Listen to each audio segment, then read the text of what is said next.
Malinaw na sinabi, binigyan niya ang bawat isa ayon sa kanilang kakayanan.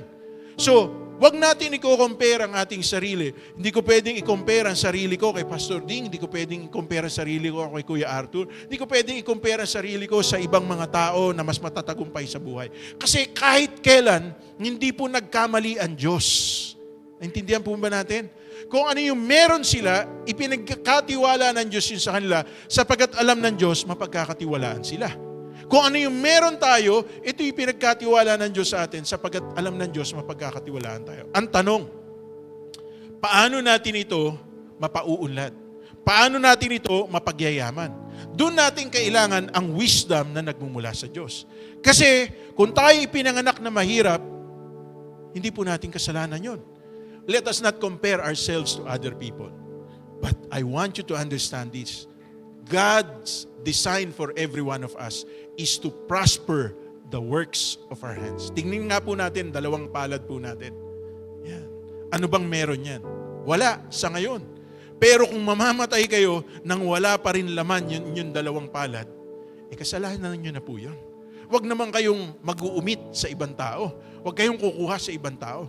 Ang dalangin po natin palagi sa Panginoon, Lord, anumang hawakan ng aking kamay, sapagat ito'y ipinagkakatiwala ko sa inyo, pagyamanin ninyo, paunlarin nyo, pagpalain ninyo, para na sa ganon, mabigyang kaluwalhatian ko po kayo sa lahat ng ginagawa ko. Mga kapatid, ako na pastor ninyo. Sana nakita nyo na sa buhay ko kung paano tayo pinaunlad ng Panginoon. And that is my prayer for every one of you. Nung bago-bago po akong pastor, nung nandun pa tayo sa NGO, ang panalangin ko sa Panginoon, Lord, magpadala kayo ng mga milyonaryo, magpadala kayo ng mga professional sa church. Nirebuke ako ng Holy Spirit habang nagpe-pray ako eh. Sabi ng Holy Spirit sa akin, bakit ka nagpe-pray ng ganyan? Hindi ko ba kayang pagpalain ang mga miyembro na pinagkatiwala ko sa iyo? Sabi ko, Lord, patawarin po ninyo ako.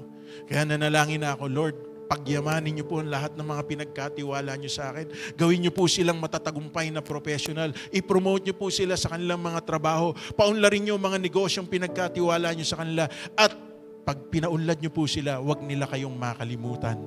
Sapagkat ang sinabi ng Deuteronomy chapter 8 verse 18, ang Diyos ang nagbibigay sa atin ng kakayanang umunlad at magkamal ng kayamanan sa mundong ito.